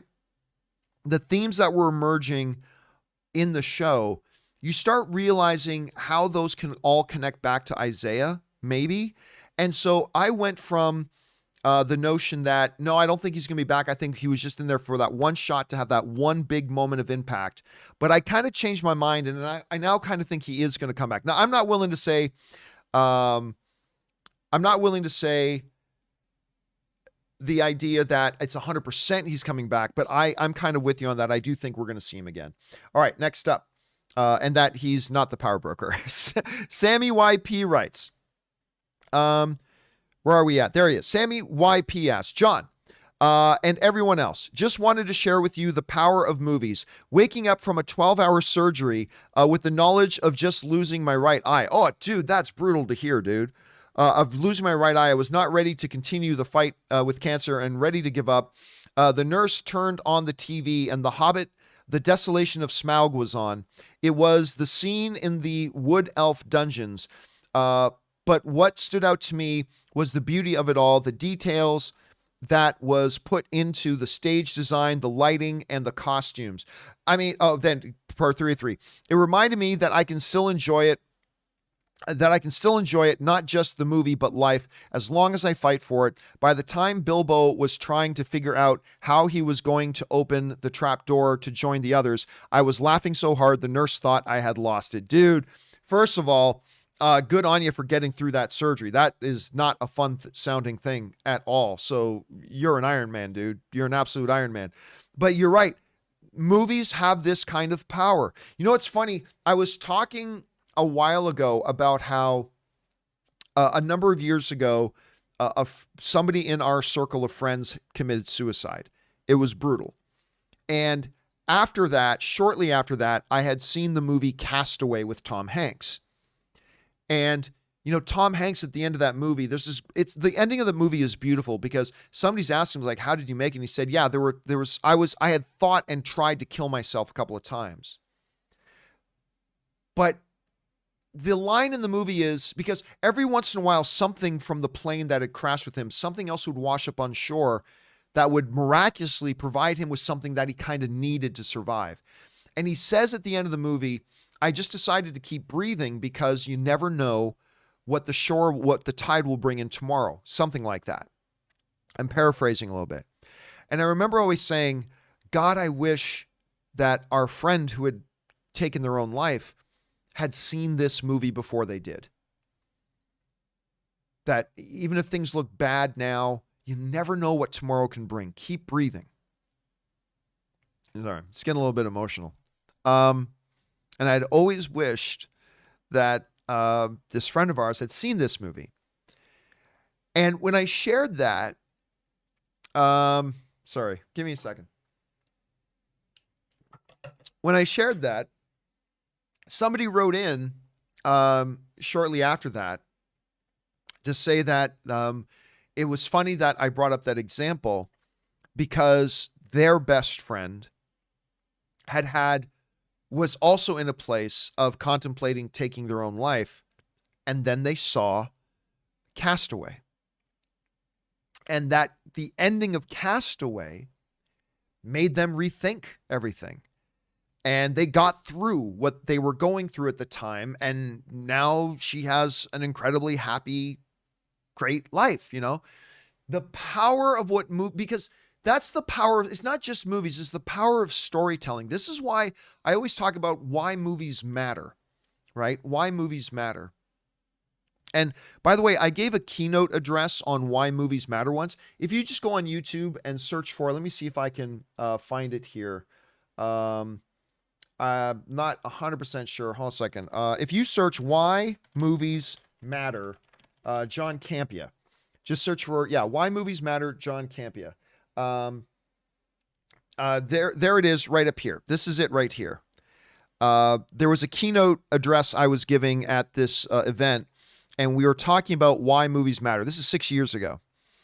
But one of the reasons why I really totally believe why movies matter is because it's not just the art of movies, but it's the whole thing of storytelling. We as a species are storytellers. And many stories will connect with us in ways that maybe we never thought other people could connect with us. They tell stories about the way we see the world and about the way the world is, but it's also stories about the way we think the world can be, the way we hope the way we hope the world will be, the way we fear the world will be. You know, all these types of things, and these stories can connect with us on such deep, deep levels that they can have profound impacts on us. I was joking yesterday about this stupid song from an animated movie, Moana, right? That I nearly cry when I listen to the song because it makes me think about dreaming and about vision and about the future. There's that song that Moana sings, right? There's a line where the sky meets the sea and it calls me, and no one knows where it goes. You know, it's just, that inspires me in such a way. That's what movies can do. That's what movies can do. Or you can come out of a 12-hour surgery and have some random movie like a Middle Earth movie, and it just fill you with joy and delight and imagination. And never, ever, ever underestimate the power of movies. The power of movies they can just be dumb, stupid fun, but they can also be way more than that for a lot of people. And anyway, thank you so much, Sammy P, for sharing that story, man. That means a lot. All right. Next. Oh, sorry, there's a part 4. All right. So John and everyone else, have you ever had this experience where you were ready to give up, but a movie or other form of media rekindled the fire in you to stand up and continue on? Well, again, I just kind of gave several examples of that. So yeah, there you go. Anyway, thank you for that, Sammy. Appreciate that very much. All right. Massive Facepalm writes, part 1 of 2. John, I assume you don't know much about Mortal Kombat lore. On your companion video, you said, for all we know, they could kill Scorpion and Sub-Zero in the movie. And all I could think was, obviously, that's the story of Scorpion and Sub-Zero. Trailers show their beginning faithful to Scorpion will die in the Lin Kuei clan and then becomes the Hellspawn demon Scorpion, who's on a bloodlust revenge and kills Sub-Zero. Then Sub-Zero, brother takes up the mantle, who I think will be the new character Cole. Okay, so here's a reality check for you, Massive Palm. You do understand that the movie's not the video game, right? This is the same discussion we always have. John, you clearly don't know anything about the comics, because in the comics, Squirrel Girl becomes Margaret Atwood, and she writes beautiful poetry for the rest of her. Like, it doesn't matter what happened in the comic. This is the movie. The filmmakers may do something that's similar to happens in the lore of the comic books or the video games, but they can do something completely different because these are two separate things. It's called adaptation. Just because something happens in a comic book or something happens in a video game does not mean that's what they're going to do when they translate it over to a movie. So, yeah, it's just, I mean, I get it. But it doesn't matter. The movies are the movies. They're different. They're separate.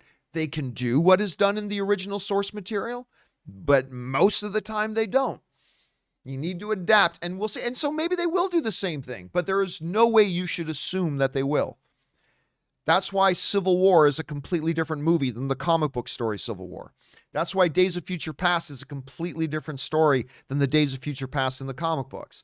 I mean, yeah, they'll borrow some things, but it's also very, very different. So just keep that in mind. Never make assumptions. Never make those types of assumptions. All right, next up. Connor M writes, What if Isaiah Bradley has a heart-to-heart with Sam and convinces him to take the shield? I think a moment like that would be really touching. Oh, I think it would be beautiful. I think that would be a beautiful scene. And again, I do think Isaiah is going to make an appearance again in the show. I do think he'll be back. And, some people think Sam's going to be giving the shield to Isaiah. That's possible. But I actually like what you're saying, Connor, even more, that actually Isaiah's the one who convinces him to take the shield. You don't have to be Steve Rogers, right? You can still carry on something that symbolizes what he believed in. It's like, I can't be Steve. You don't need to be Steve. Steve was Steve. He's unique. He was the one and the only. But as an individual, as a hero, you can still try to carry on that legacy for him. And the shield, with all of the mixed history that it has, the shield is the physical representation of what it was Captain America stood for. And so you can take that up and you can forge a new part of its legacy, whether it's as Falcon or as something else, whatever. But I think the way you described that, Connor, I think that would make a lot of sense, and I think it would work. Tootly Dundee tips in like a $50 question. Thank you, man, for supporting the channel on that level, dude. And he writes, I missed the how-to YouTube video last night. I had car problems. I watched it this morning and I loved it. Could you do another one? I have some questions. Also, Toodle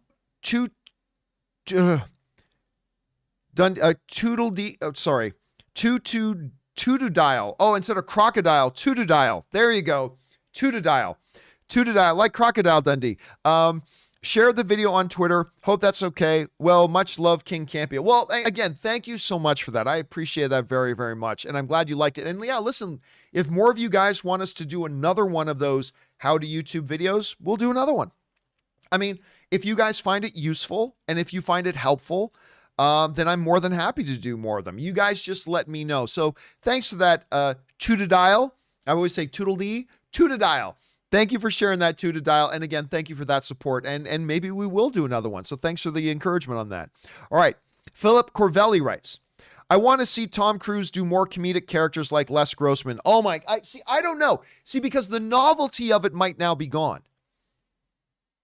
One of the things that made his Les Grossman character in Tropic Thunder so freaking funny was it was so out of character for what we expect from Tom Cruise, right? Now, the downside of that is that the novelty of him doing something like that could now be over and could be gone. But I am telling you, there were plans of doing a Les Grossman movie. I would love to see him doing, I would love to see him do a Les Grossman movie. I would love to see a Les Grossman movie based on that character. I would watch that all day, every day. I will watch a 21 episode series on Disney Plus or HBO Max or whoever, even damn Peacock. I will watch that shit. I will watch it all day. Please make that. It's so good. You know, every once in a while, maybe once every 2 months or so, I'll just be sitting in my office here working, and I'll just get inspired to go over to YouTube and pull up Tom Cruise Get Back from Ludacris, the end credit stuff from Tropic Thunder. Let me just say Tom Cruise Get Back Tropic Thunder. If you guys have not watched the Tom Cruise Get Back video, this is from the end credits of Tropic Thunder. You absolutely must go watch it. I just watched this and I just feel inspired and I want to get up and I want to start dancing around. It moves me. It's inspiring. It's cinematic greatness. God, I would love to see Cruise come. I don't think he ever will, but I would totally love to see that come back. I would totally watch the hell out of that. Anyway, where are we at here? Jason writes, oh geez, we only got another minute or two. Jason writes, hey John, have you finished season 5 of The Expanse? Yes. What were your thoughts on the season series / so far? It's now my absolute favorite series of all time. Well, it is not my favorite series of all time. Sorry, guys, my voice is going. I did 3 hours live stream last night. I did 2 hours live stream today, and we're just wrapping up 2 hours now. My voice is starting to go. And Totodile Dundee sends in a super chat badge. Now that he's giving me a chance to say the name. It's not my favorite series of all time, but I'm really loving it. I think it's great. And I'm not going to lie, I had to rewatch the last 5 minutes of the final episode 2 or 3 times to get a grasp of what it was that was going on during that last 5 minutes, because a lot is being unpacked in the last 5 minutes of that final episode. It was really jarring the way they suddenly, I think it was the Alex character, the way they got rid of the pilot character. That was a little bit jarring the way they did it, but I don't know how they could have done it any better. Given, all the stuff that was going on behind the scenes. But yeah, really good show. Really, really good show. Not my top 10 or 20 favorite of all time, but I'm very, very much enjoying it a lot. And a lot of you guys should get on it if you haven't yet. All right. Okay, guys, that'll do it for me. Now, I said we were going to get through everything. We only had a few more to go. But we are out of time and my voice is pretty much out of it now. But do not worry, like Edge Boy, James, Ben Falcone, his power broker. Do not worry. We will start off the live questions part of the show tomorrow with I think we only had 5 or 6 remaining questions. Sorry, I gotta have to call it though. We are 2 hours in now. We will get to your question. We'll start off tomorrow's live questions part of the show with your questions tomorrow, guys. So hang in there and we will get to those tomorrow. All right, guys. That will do it for me for this installment of the John Campea Show. Thank you so much for being here. Remember, do the 4 main things. Stay smart, stay safe, take care of yourselves, and please take care of people around you. Don't forget, guys, a little bit later today, we're going to do at 4 p.m. Pacific Standard Time. That's 7 p.m. New York time. We're going to be doing the Falcon and Winter Soldier pregame show. Come on by and join us. And then, of course, tomorrow afternoon, we're going to do the Falcon and Winter Soldier open spoiler discussion about Episode 5. All right, guys, my name's John Campea, and until next time, my friends, bye-bye.